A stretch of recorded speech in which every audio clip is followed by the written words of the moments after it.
बचपन की कहानी। एक शहर की एक गली में एक पुराना मकान था। उसमें एक बूढ़ा व्यक्ति रहता था। उसका न कोई रिश्तेदार था न कोई दोस्त। वह हमेशा अकेला रहता था।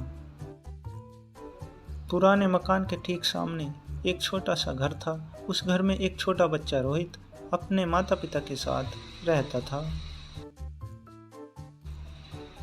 बूढ़े व्यक्ति को बच्चे बहुत अच्छे लगते थे।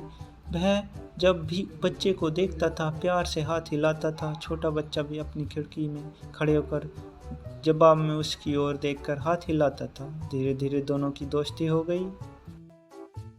रोहित बूढ़े व्यक्ति को दादाजी कहकर बुलाने लगा। दादाजी अक्सर रोहित के लिए बिस्कुट लाते थे। कभी कभी वे उसे पसंद की चॉकलेट लाकर भी उसे देते थे। एक दिन रोहित ने भी उन्हें अपना एक खिलौना दिया। अपना 3 का सिपाही यानी 3 दादाजी ने कहा कि वे इसे बहुत संभाल कर रखेंगे।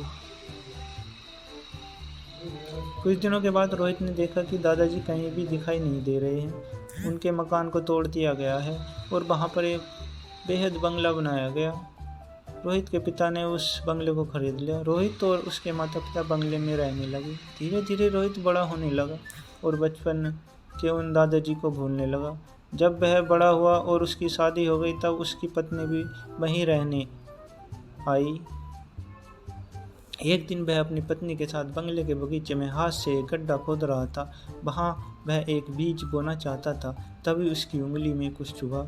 उसने खोद कर देखा तो वह उसका अपना टिन सोल्जर था जो उसने दादाजी को दिया था। उसकी तलवार की नोक रोहित की उंगली में चुभ गई थी। अपनी बचपन का खिलौना देखकर अचानक रोहित को बचपन की सारी बातें और दादाजी याद आ गए। उसे याद आया कि दादाजी ने कहा था वह खिलौने में बहुत संभाल कर रखूंगा। रोहित ने अपनी पत्नी को बचपन की वह सारी बातें सुनाई। सुनाते सुनाते उसकी आंखें भर गई। वह 3 सोल्जर रोहित ने अपने घर में सजा दिया। उसका यह पुराना खिलौना हमेशा उसे बचपन की मीठी यादों में ले जाता था।